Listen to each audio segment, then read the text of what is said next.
아말라세디, 아말라세디, 아말라세디라. 하나님 아버지, 하나님 아버지, 하나님 아버지, 이 종에게 하나님의 말씀을 듣기 증거할 만한 담력과 하늘의 지혜와 능력을 품바야 주시옵소서. 하나님 아버지, 하나님 아버지, 하나님의 성령으로 종의 심령을 온전히 사로잡으시며 하나님의 말씀을 종의 입안에 가득 담아주셔서 하나님의 거룩한 말씀은 오직 하나님의 말씀으로 증거하며 가르치며 깨우치게 하소서. 하나님이여, 종에게 하나님의 말씀의 지혜와 말씀의 지식과 하나님의 능력을 더하여 주시옵소서. 또한 듣는 모든 이들의 심령을 성령으로 크게 감아 감동하셔서 크게 어루만져 주셔서 하나님 참으로 딱딱한 돌 같은 마음이 살처럼 부드러운 마음이 될 수 있도록 하나님이여 역사하여 주시옵소서. 그러므로 듣는 모든 애들이 가장 높은 곳에서 가장 낮은 곳으로 흘러내리는 성령의 음성을 오늘 또렷이 들을 수 있게 하여 주시옵소서. 예수 이름으로 기도합나이다. 아멘. 하나님 말씀은 요한복음 12장 12절에서 16절까지입니다. 교독하실게요. 요한복음 12장 12절에서 12절. 그 이튿날에는 명절에 온 큰 무리가 예수께서 예루살렘으로 오신다 함을 듣고 종려나물 가지를 가지고 맞으러 나가 외치되 호산나 찬송하리로다 주의 이름으로 오시는 이 곧 이스라엘의 왕이시여 하더라.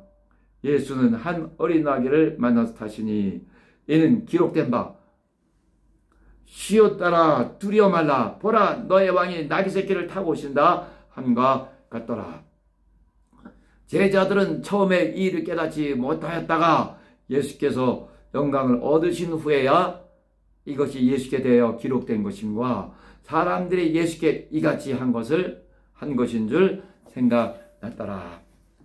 아멘.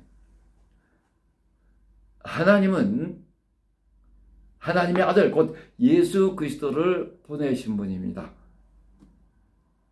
하나님은 예수를 우리에게 인류에게 보내주신 분이세요. 우리는 그를 보통 예수 그리스도 이렇게 많이 부르는데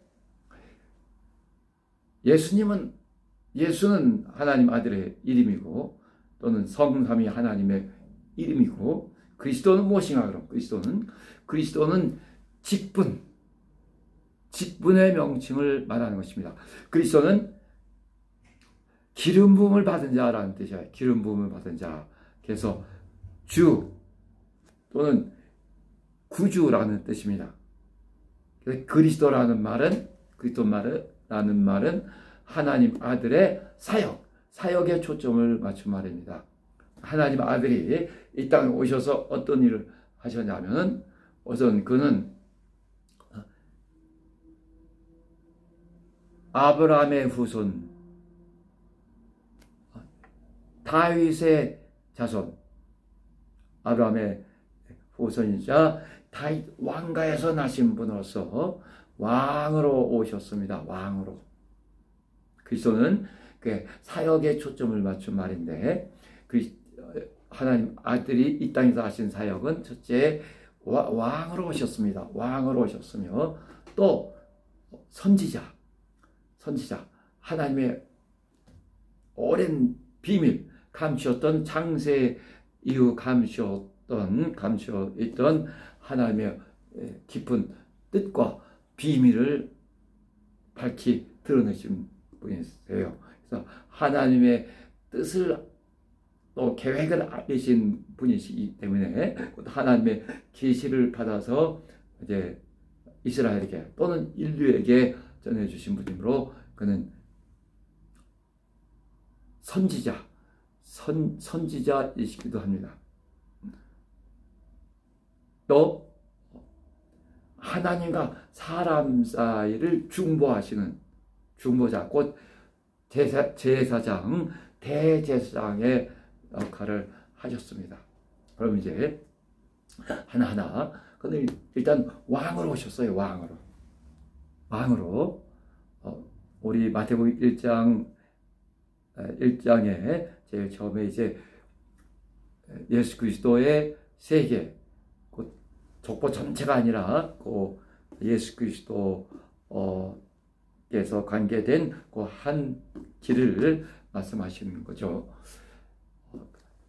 아브라함과 다윗의 자손이란 말은 아브라함의 자손으로 곧 약속하신 대로 아브라함의 혈통에서 나오셨으며 이제 다윗 왕가의 자손으로 오셨다는 것을 말합니다. 그래서 지금도 이제 예루살렘에 입성하시는데 예언대로 한 어린 나귀를 타고 오십니다. 그래서 이제 호산나 하고 이 사람들이 환영하고 부르시죠. 우리가 이제 소경거지 바디메오나 여러 경우를 보면은 다윗의 자손 예수여 하고 이렇게 부르짖는 장면들이 나오죠. 그 다윗의 자손이라는 말 역시 이스라엘의 왕이여라는 얘기입니다. 이스라엘의 왕이시여라는 얘기예요. 지금 여기서도 호산나 찬송하리로다. 주의 이름으로 오신 이 곧 이스라엘의 왕이시여, 다윗의 자손이여, 이스라엘의 왕이시여. 그는 이스라엘의 왕으로 오신 분입니다. 그래서 그가 이제 성령으로 잉태되시고 이 땅에 나타나실 때 갑자기 동방의 현자들이, 동방의 현자들이 이스라엘까지 와서 이스라엘의 왕으로 나시니가 어디 있나이까 하고 그가 이스라엘의 왕임을 말합니다. 이스라엘의 왕으로 태어나신이라는 것을 그들이 말하고 있어요. 또 지금 이제 이스라엘 왕이시여 하고 사람들이, 군중들이 환호하고 있으며, 또 예수께서 빌라도 로마 법정에 섰을 때도 빌라도가 묻죠. 로마 총독이 묻습니다. 내가 유대인의 왕이냐? 그게 예수께서 말하셨어요. 내 말이 옳도다. 나는 왕이니라. 그러나 내 나라는 이 땅에 속해 있지 않고 이 땅에 속해 있지 아니하니라. 다른 영역이 있는 그런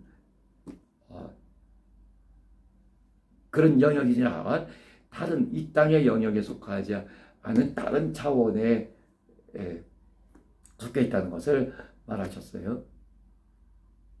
그렇게 예수는 아브라함의 약속하신 대로 아브라함의 왕가에서 나셨지만, 아브라함의 집안에서 나셨지만은 이제 그의 후손인 다윗 왕가에서 나셨습니다. 그는 왕으로 오신 분이세요. 왕으로 다스리시어 오신 분입니다.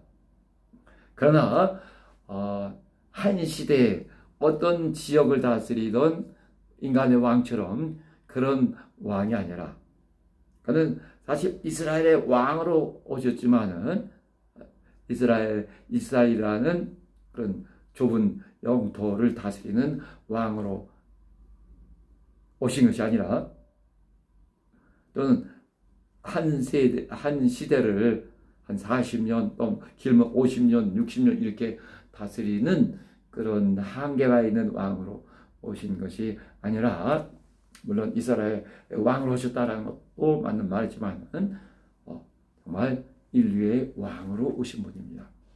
인류의 왕으로. 그래서 이제 죽으시고 부활하시고 제자들에게 말씀하실 때도 하늘과 땅의 모든 권세를 내게 주셨으니 이렇게 말씀하시죠. 그러니까 죽으시고 부활하시고 이제 다시 오세요. 다시 오실 때 역시 만왕의 왕으로 오시는 겁니다. 이스라엘 땅으로 이스라엘이라는 작은 지역에 이스라엘에 오신 것도 맞지만, 그러나 근본적으로 본질적으로 말한다면 그는 이스라엘 작은 지역의 한 시대를 다스리는 왕으로서 오신 것이 아니라 만왕의 왕으로서 나의 왕으로서 오신 것이며 온 세계를 다스리는 왕으로 오신 것이며 이제 그 재림하실 때도 모든 환난이 끝나고 다 정리가 된 다음에 하늘에서 내려오셔서 이제 천년 왕국을 다스리시다가 왕으로 이 지상의 천년 왕국을 다스리시다가 이제 천년이 끝나면 이제 하늘에 오르셔서 만왕의 왕. 물론 지금도 하늘에 보좌에 앉아 계세요. 만왕의 왕으로서 이 땅에 재림하시고 그 다음에 또 천년 왕국 끝난 후에 하늘을 다스리시는 그런 왕으로 차정하시는 겁니다. 아멘. 영원한 왕으로. 예수께서 제자들에게 하늘과 땅의 모든 것을 내게 주셨으니 하신 것처럼 이제 하늘과 땅을 완전히 다스리시는 만왕의 왕의 권세를 가지시고 한 시대가 아니라 영원히 다스리시는 거예요. 우리가 영접하는 자, 곧 그 이름을 믿는 자들에게는 하나님의 자녀가 되는 권세를 주셨으니 이는 혈통으로나 육적으로나 사람의 뜻으로 나지 아니하고 오직 하나님께로서 난 자들이라. 얼마나 위대한 선포인지 모르겠어요. 하나님께서 만왕의 왕인 하나님께로서 난 자들이라. 이제 완전히 다른 인류. 이전에 무슨 고생 인류, 현생 인류 여러 말이 있죠. 그러나 그 잔을 뛰어넘는 완전히 다른 인류, 하나님의 자녀라는 새 인류가 이 땅에 나타난 것입니다. 만왕의 왕의 자녀, 만왕의 왕의 자녀. 그래서 우리를 뭐라 그래요? 내가 왕이다 막 이러면 좀 이상하죠. 그러니까 만왕의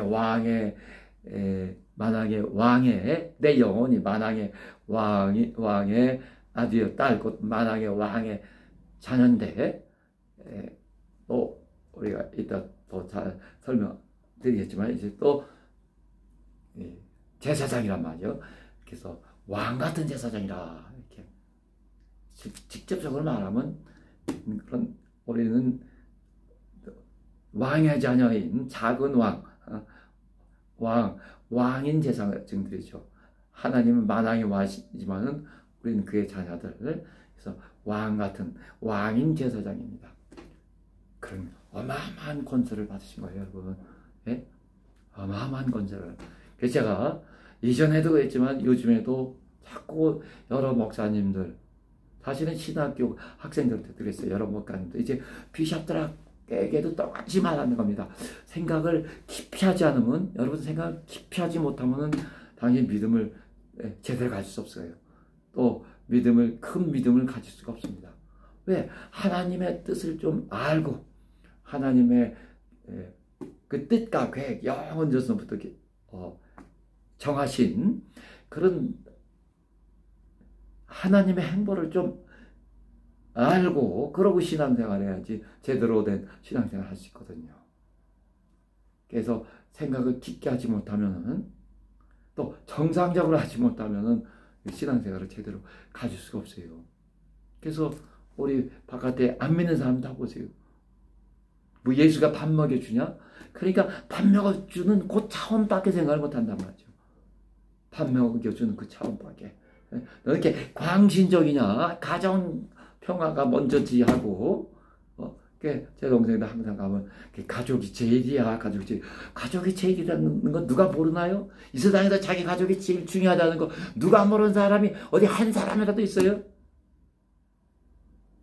그러나 놀랍게도 그 가장 귀한 가족의 가치보다 어마어마하게 더 귀한 그런 가치가 있는데 그것이 우리 믿음입니다. 왜냐하면 가정은 이 땅에 사는 동안 정말 내 피부치요 내가 아껴주고 내가 병들고 하면은 걔도 제일 먼저 의지할 수 있는 내 육체의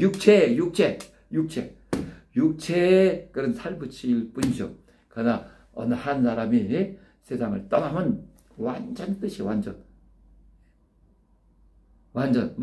사상을 떠난 그와 나는 이제 완전히 완전 다른, 아무런 관계 없어요. 혹은 그가 귀신이 돼서 내게 침투한다면 그거 아주 너무나 좀 힘든 그런 최고의 그 원수가 되죠. 여러분, 우리 여기서 단 한 번 사는 거예요. 단 한 번. 그래서 내 인생 자체가 최고의 기회입니다. 최고의 기회. 전혀 요즘에 참 안타까운 게 있어요. 시간이 이렇게 좀 생기고 그러면 먼저 다 그런다는 건 아니고, 항상 그런다는 건 아니고, 먼저 내가 이제 아까 못한 기도 해야지, 오늘 해야 될 기도, 저도 기도해야 될 부분들이 다 있으니까, 또 축사도 한 30분 이상 해야 되고 하니까, 이게 보통 의지를 발휘하지 않으면 힘들단 말이죠. 오늘 분량 신약성경 10장, 그것도 영어로 구약성경 10장 이상, 또 mp3로 또 10장 듣고, 이게 보통 일이 아니란 말이죠. 네. 그것부터 막 해야 되는, 막 그냥 송정을 해서 하는 거예요. 그리고 이제 시간이 나면 또 30분 축사해야지. 그리고 또 우리 교회를 위해서도 기도하고, 교회 말썽쟁이들을 위해서도 기도하고, 뭐 시간을 이렇게 배분해 보면 너무 부족해요. 네? 너무 부족하단 말이죠. 물론 나 자신의 육체의 정욕을 따라 이렇게 저렇게 시간을 잘못 사용하는 경우도 많죠. 또 누구 기다리다가 뭔가 약속이 잘못돼서 그런 경우들, 시간을 제대로 효과적으로 사용 못할 때는 참 그야말로 속상합니다. 여자들이 속상하다 그러죠. 저도 참 속상합니다. 별 가치 없는 일을 위해서 내 시간이 가는 게 보이거든요. 시간이 이렇게 잘라져 가는 거, 이 시간 다시 안 오는 시간, 이 시간을 내가 잘 쓰면 또 어떤 대상을 향해서 또 굉장히 축사할 수 있고 하는데, 또는 좀 깊이 기도할 수도 있고 하는데, 어떤 문제에 대해서 참 속상하죠. 시간이 이렇게 저렇게 어정쩡하게 나가면, 어떤 때는 그래요. 정말 꼭 그렇게 생각해서만도 안 좋고 좋은 건 아닌데, 그야말로 이 퇴임한, 은퇴한 목사님들, 또는 은퇴 안 했어도 뭐 그렇게 정말 만날 가치가 별로 없는 사람들, 시간이. 저도 참 인간성이 충만하기 때문에, 그 감수성 충만하고 인정도 있고 하기 때문에 굳이 어떤 목적을 두지 않고 정말 정든 또 보고 싶었던 사람들 만나서 허심탄회하게 얘기하고 싶은 사람들도 또 있어요. 그런데 요즘 정말 한 사람, 그렇게 친한 사람 한 사람 만나기가 너무 힘들어요. 몇 달씩 걸려야 돼요. 시간이 참 빨리 가고, 연세가 드신 분들은 더 빨리 가는 걸 느낄 거예요. 여튼 우리는 이 생각을 깊이 할 줄 알고, 내가 믿음이 무엇인가 알아야 됩니다. 믿음이 무엇인가를 우리 크리스찬들이 이제 참 크게 잘못 생각하고 있어요. 요즘 크리스찬들은 그냥 교회만 왔다 갔다 하고, 예배드리고 또 뭐 기도도 가끔 하고, 뭔가 크리스찬인 것처럼 하면은 그것이 믿는 것이고, 그럼 또 영원한 하나님 나라에 갈 수 있다고 생각하는데, 그것이 정말 그렇지 않습니다. 정말 저는 갈수록 이 한 번 구는 영원한 구원이라는 이 가짜, 이 사기, 이 기만을 이거 어떻게 할 것인가? 그러다가 막 귀신되고, 그다가 막 정말 조금 더 독려하고 그야말로 빡세게 밀어붙였으면 넉넉히 하나님 나라에 영원한 영광에 들어갈 수 있는 사람도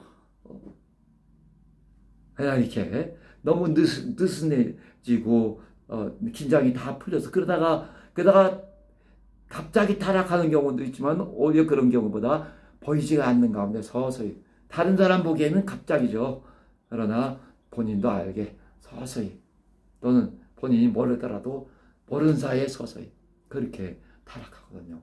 그러면 영원한 하나님 나라의 영광을, 또 영원한 신의 영광을 잃어버리는 거예요. 들어가지 못하는 겁니다. 잘해야 끝까지 내 믿음을 정말 하나님이 인정하시는 거예요. 끝까지 내 인정하시는 그 믿음을 끝까지. 그래도 이 사람 예수 믿는 사람이다. 하나님 보시기에 사람이 저 사람 예수 믿는 사람이다. 아무 소용없어요. 하나님 보시기에 이 사람은 정말 내 사람이다. 예수 믿는 사람이다. 하나님 보시기에 잘해야 이 바깥 어두운 곳에 쫓겨나는 사람들. 그렇게 다 나사가 풀리듯이 풀렸다가 아니 그렇게 조장해 버렸으니까 수백 년 동안. 그러나 당신의 영혼은, 여러분 당신의 영혼은 정말 탄탄한, 무엇으로도 살 수 없는, 무엇으로 박사학위 100만 개라도 죽어도 살 수 없는, 내 가정을 송두리째 바쳐서라도 당신의 내 영혼은 살 수가 없어요. 내 영혼은 반드시 영원한 하나님 나라 영광, 하나님 나라, 하나님의 영원한 행복에, 그의 기쁨에 참여해야 됩니다. 근데 보통 우리가 보는 크리스찬들 흔한 경우 어려움이에요. 솔직하게 말씀을 드립니다. 정말 결심하셔야 돼요. 난 정말 이 땅에서 모든 거 다 손해보더라도 기어코 하나님 나라는 들어가야지. 결심하고 하나님께 막 나를 살려주시라고. 한마디로 육으로, 제가 오늘 또 확인하건데, 육으로 사는 사람들은 어떻게 할 수 없죠. 육으로 로마서 8장 13절에 육으로 살면 죽으리라. 내 영혼이 죽고 내 믿음이 죽고, 겉만 크리스천이라고 하더라도 내 영혼이 죽고 내 믿음이 죽고, 그러다 정말 귀신 될 수 있는 거예요. 잘해야 영원한 하나님 나라 영원히 바깥 어두운 곳으로 다 쫓겨나 버리는 거죠. 지금은 내 감정대로, 그 지금 당장에 복음이 무서운 게 그거죠. 율법보다 더 무서운 게 지금 당장 막 응징을 가하지 않는단 말이죠. 그러나 그 결과가 영원한 거예요. 다시 이제 예수 그리스도는 왕으로 오셨으며 그는 마침내 만왕의 왕으로 하늘과 땅을 다 다스리는 분이세요. 또 그는 하나님의 뜻, 하나님의 비밀을 드러내시는, 하나님의 계시를 전달하는, 하나님을 보여주시는 그런 선지자란 말이죠. 하나님의 뜻과 비밀을 인류에게 알려주시는 선지자로서의 사역을 하셨습니다. 본래 하나님을 본 사람이 없으되 아버지 품 속에 있는 독생하신 하나님이, 아버지 품 안에서 이 땅에 오신 독생하신 하나님이 나타내셨느니라. 많이 인용하는 말씀이지만 얼마나 놀라운지 몰라요. 하나님을 어떻게 볼 수 있냔 말이에요. 인간이. 하나 어느 날 드디어 하나님의 아들, 하나님 자신이 나타나신 거예요. 하나님의 생명 되신 이가. 그래서 말씀이 육신이 되어 우리 가운데 거하시며 우리가 그 영광을 보니 아버지의 독생자의 영광이요 은혜와 진리가 충만하더라. 그 자체가 인류에게 그분 자신이 그의 피가 우리에게 은혜요 그가 진리이시란 말이에요. 은혜와 진리가 충만하더라. 그는 진리로 충만 가득한 자예요. 선지자. 그는 선지자의 일을 하셨어요. 그래서 히브리서 보시면은 히브리서 1장을 봐보세요. 히브리서 1장, 히브리서 1장 1절 2절. 옛적의 선지자들로 여러 부분과 여러 모양으로 우리 조상들에게 말씀하신 하나님이, 선지자들은 자기가 속한 그 시대에 부분적으로 부분적으로 하나님의 뜻을, 계획을 이렇게 드러내고 알렸단 말이죠. 하나님의 계시를 전했단 말이죠. 그러나 이 모든 날 마지막에, 마지막 시대에, 말세에 아들로 우리에게 말씀하셨으니, 이 아들을 만일 후사로 세우시고 또 저로 말미암아 모든 세계를 지으셨느니라.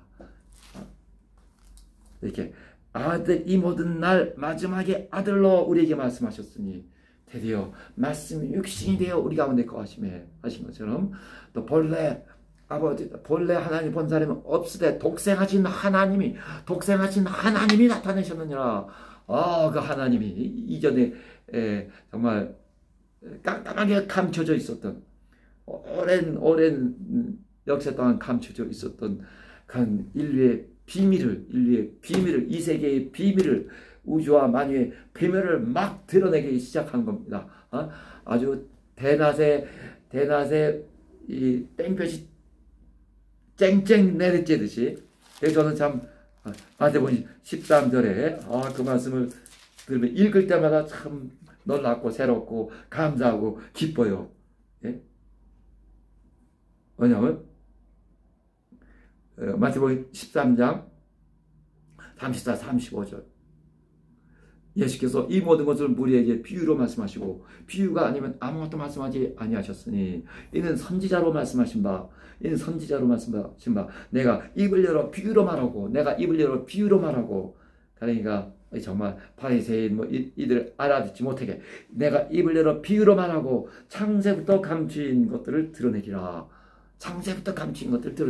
그 제자들에게는 그 비유를 다 풀어주시고, 우리도 이제 다 그 비유를 풀어서 목사님들이 설명해 드리는 거예요. 하나님 더 잘 알게끔, 하나님의 비밀을 또는 이 세계, 이 우주, 혹은 천지창조 이전에 그 일까지도 다 성경은 다 밝혀주고 계시잖아요. 그래서 성경을 특별 계시라고, 예수님을 특별 계시라고 하는 겁니다. 드러내셨다는 거예요. 네, 예수께서 이렇게 선지자 역할을 하셨습니다. 아멘. 그러니까 회개하고 이 복음을 믿으라, 그렇게 말씀하셨죠. 영원 전에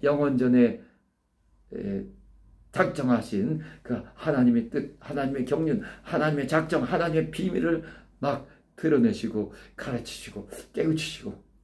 아멘. 그래서 예수께서 이 땅에 오시니까, 곧 빛이 이 땅에 오시니까, 참빛 곧 각 사람에게 비추는 빛이 있었나니 하신 것처럼 참빛이 이 땅에, 이 어두운 가운데 오신가. 그러니까 먼저 귀신들이 정말 소리를 지르며 우리를 멸하라고 오셨나이까 하고 막 자기들의 정체를 드러내고 요란할 겁니다. 예수께서 처음 가르침을 시작했을 때 가버나움 회당에서 그 어마어마한 왕의 권세, 하늘의 권세 앞에 꽁꽁 정말 일 역사 이후로 계속 숨어있던, 희미하게 정체를 드러내면서도 그 사람에게 애매하고 뭔가 섬김을 받고 신비스러운 것처럼 보이는 그런 것들, 그 귀신들이 제일 먼저 정체를 드러내고 어찌 할 바를 모르잖아요.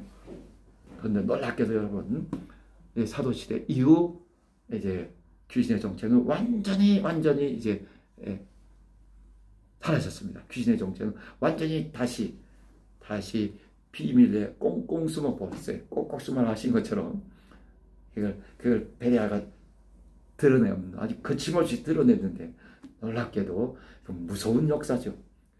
사도시대 이래 최고의 역사라고 할 수 있습니다. 그런데 그것이 정말 영성, 지성, 인성인데 그 인성론에서 망가져 갖고서 완전히 이제 이단 사입이 확 뒤집어 썼으니 그러니 얼마나 마귀가 좋아하고 야 이제 우리 세상이다. 이제 귀신 없다. 이제 귀신 없다. 이제 귀신 없는 거다. 얼마나 좋아하겠습니까? 귀신이 어디 있어? 다 타락한 천사들이지 하고 귀신이 얼마나 좋아하겠습니까? 그러나 우리는 그렇지 않다. 그렇지 않다. 하고 이제 그 바톤을 받아서 뉴베라를 시작하신 거예요. 참 멋있고 너무나 놀랍고 영광스러운 일이죠. 우리가 하나님께 쓰임을 받는 거, 그것도 요긴하게 참 유용하게 강력하게 쓰임 받는 거, 이것은 당신에게 어마어마한 영광입니다. 이 일을 우리가 다 같이 하고 있는 거예요. 세계의 교회들을 이 작은 교회가 눈 뜨고 이렇게 찾아봐도 정말 어디 박혀 있는지 전혀 감을 잡을 수 없는 작은 교회가 정말 세계를 어마어마하게 깨우고 있는 겁니다. 대대어 우리는 우리나라에서 비샵을 누가 가르치랴? 그냥 가장 높은 영적 지도자들을 이 땅으로 우리가 집합시켜서 그래서 정말 그들의 가장 필요한 영적 지식을 막 공급하는 거예요. 얼마나 놀라운 이적인지 몰라 이것 자체가. 네? 우리 교회에서 안수받고 키가 큰 사람, 몇 사람 많아요. 안수받고 키가 큰 사람, 또 병 이렇게 저렇게 난 사람 얼마든지 있어요. 영분별의 은사를 받아서 복이 임하는 것을 그대로 막 느낀 사람, 막 떠들어대지 않으니까 조용하니까 아무것도 없는 줄 알지만 그렇지 않습니다. 하나님께서 이 작은 교회를 쓰신다는 게 얼마나 놀라워요. 그게 예수께서 선지자 역할을 하셨고 하늘에 가셔도 성령을 보내주심으로써 그 사역을 계속하고 계십니다. 내가 너희가 보내실 성령, 그가 너희가 모든 것을 가르치시고 진리에 관한 모든 걸 가르치신다는 거예요. 모든 걸 가르치시고 내가 너에게 말한 것을 모든 것을 생각나게 하시리라, 이렇게 생각나게 하시고 또 성령이 오시면은 모든 진리가 안들어 너희를 인도하시리라 하신 것처럼 이렇게 진리를 알게, 하나님의 깊은 뜻을, 말씀을, 그 진리를 깊이 알게 인도하시는 것입니다. 지금까지도 성령을 보내셔서 그래서 아버지께로부터 받아서 보내시는 거죠. 그래서 아버지께로서 나오시는 성령, 우리는 그렇게 정확하게 배웠습니다. 또 예수는 중보자, 제사장이에요. 그 대제사장의 역할을 하셨습니다. 그래서 우리가 히브리서 봐보세요. 히브리서 7장 보시면은 멜기세덱과 아브라함에 대해서 나와요. 멜기세덱의 반차를 따르는 영원한 대제사장이십니다. 우리 다 볼 수는 없고 23절부터 저희 제사장 된 자의 수요가 많은 것은 죽음을 인하여 항상 잊지 못함이로다. 7장 23절 24절 예수는 영원히 계심으로 그 제사직분도 갈리지 아니하나니 영원한 제사장이세요. 그러므로 자기 힘으로 하나님께 나아가는 자도 온전히 구원하실 수 있으니 이는 그가 항상 살아서 저희를 위하여 강구하심이니라. 이전처럼 대제사장 불안한 인간이란 말이죠. 그래서 자기 자신을 위해서도 속죄해야 됐어요. 그리고 그 제사장, 또 그 대제사장이 1년에 한 번 들어가서 속죄소에 한 번 들어간단 말이죠. 그래서 1년치씩 죄사함을 받는 거죠. 그 1년은 영혼에 대한 비유고, 그다음 그 대제사장도 결국 죽어갑니다. 그러니까 여러 명 대제사장을 준비시켜야죠. 26절 봐보세요. 26절. 이러한 대제사장은 우리에게 합당하니 거룩하고 악이 없고 더러움이 없고 죄인에게서 떠나 계시고 하늘보다 높이 되신 자라. 저 대제사장들이 먼저 자기 죄를 위하고 다음에 백성의 죄를 위하여 날마다 제사 드린 것 같이 할 필요가 없으니 이는 저가 단번에 자기를 드려 이루셨습니다. 대제사장들 계속 속죄의 날에 계속 자기를 위해서 또 백성의 죄를 대속해야죠. 하나 동물의 제사 갖고는 사람의 죄가 근본적으로 없어지지 않죠. 그것은 이 바깥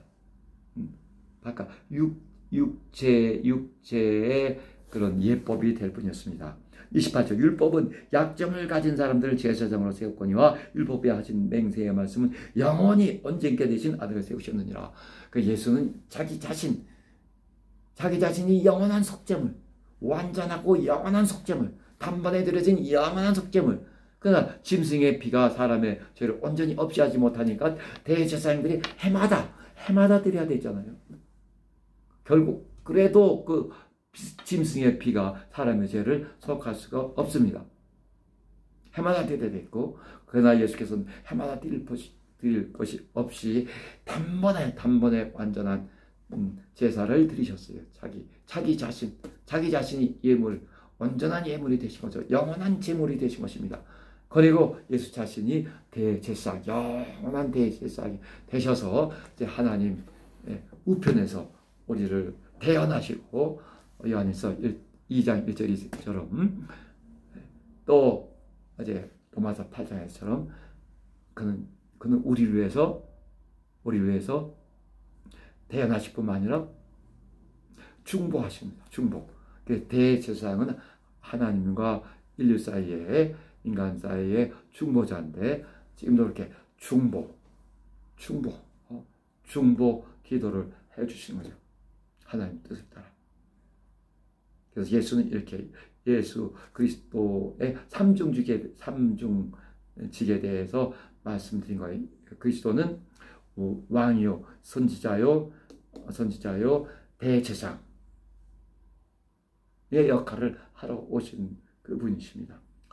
우리 역시 예수의 삼중직을 따라서 왕, 직접적으로 우리가 내가 왕이다 이렇게 말하지 않고 제사장, 왕의 자녀요, 제사장.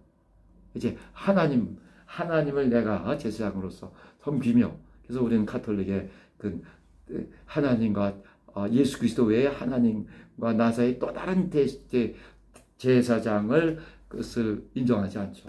내가 이제 하나님을 직접 섬길 수 있는, 교회의 무슨 목자나 이런 질서, 권위를 무시한다는 것이 아니라 하나님과 내가 사귐을 가질 수가 있고, 로마서 12장을 봐보세요. 로마서 12장에서처럼 자기 자신을 하나님께 하나님께서 받은 기뻐하실 만한 산제사로 드릴 수 있습니다. 12장 1절 그러므로 형제들아 내가 하나님의 모든 자비하심으로 너희를 권하노니 너희 몸을 하나님이 기뻐하시는 거룩한 산제사로 드리라. 각자가 너희 몸을 하나님이 기뻐하시는 거룩한 산제사로 드리라. 거룩한 산제사로 드리라. 이는 너희 드릴 영적 예배니라. 영적 예배를 드리셔야 됩니다. 너희 이 세대를 본받지 말고 오직 마음을 새롭게 함으로 변화를 받아 하나님의 선하시고 기뻐하시고 온전하신 뜻이 무엇인지를 분별하도록 하라. 베드로전서 2장 9절에처럼 왕같은 제사장을 말하고 있어요. 우리는 정말 제사장, 만왕의 왕의 자녀들이면서 또 제사장으로서 자기 자신을 하나님께 드리며 하나님을 마음껏 섬길 수 있는 그런 제사장이요.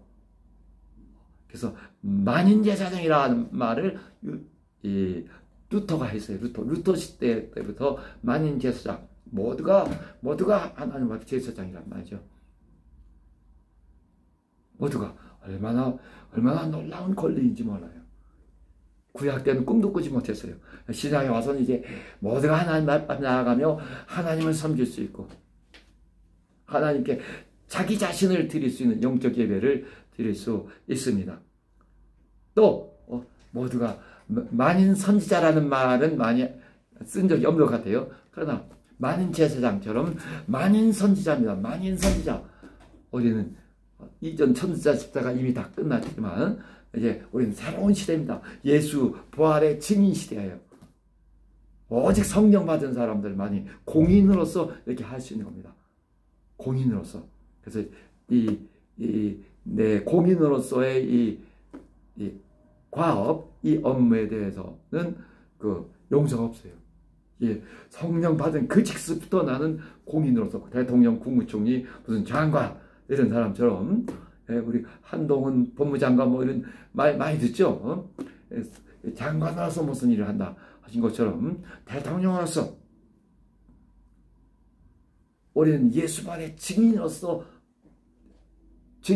공인이 되어 예수 그리스도의 제2의 공생애를 사는 것입니다. 그것이 당신에게 부과된 거예요.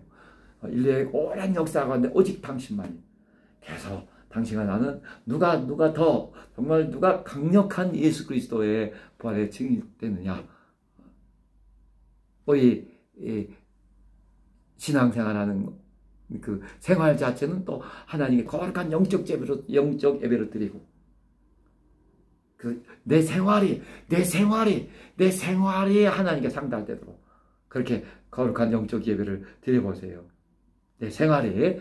그래서 이 시편 19장 14절에 보시면 돼요. 나의 뭐라고 나왔어요? 나의 이 묵상, 나의 생각과 이 묵상이 하나님께 연락되기를 바란다고.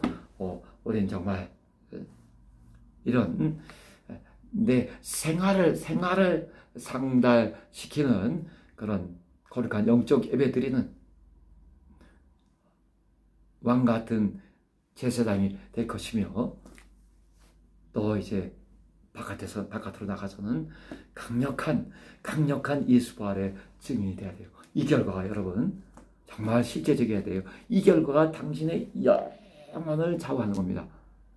행한 대로 갚으리라 구원받은다면은 그래서 내가 어떻게 행했는가 이게 영원히 남는다니까요. 우리가 무슨 학생부 자기 성적이 끝까지 대학까지 따라다닌다 하는 것처럼 이거 몇십 년 뭐 10년 혹은 그 이상 따라다닌다는 것이 아니라 영원히 영혼을 알고 영원 생각해볼 줄 알아야 되다. 일어나셔서 기도합시다. 하나님 아버지 감사 무한히 감사드리고 또 한없이 감사드립니다. 하나님 아버지 무한히 한없이 감사드립니다. 내게 이 존재를 주신 것과 하나님을 알게 하신 것과 하나님 아들을 알게 하신 것과 내게 성령을 부어주신 이 모든 놀랍고 하나님 이 신비스러운 모든 일에 한없이 감사를 드립니다. 그러므로 나와 우리 교회의 모든 성도들이 하나님의 피로 사신 자녀들이 왕같은 제사장이라는 것을 확실히 깨닫고 예수 그리스도의 부활의 강력한 증인들이 되게 하여 주시옵소서. 자기의 일상을 자기의 생활을 하나님께 상달시키는 참된 왕같은 제사장들이 되게 하여 주시옵소서. 예수 이름으로 기도합니다. 아멘. 마침 찬송은 434장 밑으로 살 것을 결심하시고 해주시고 축도하겠습니다. 이제는 속히 오실 주 예수 그리스도의 은혜와 극진하신 하나님의 사랑과 성령의 감동, 인도하심이 예수 부활의 증인으로서 제2의 공생애를 살 것을 새삼 깨닫고 또 생활을 거룩한 산제사로 드리고자 하는 사랑하는 성도들 영혼에 이제부터 영원히 함께 있을지어다. 아멘.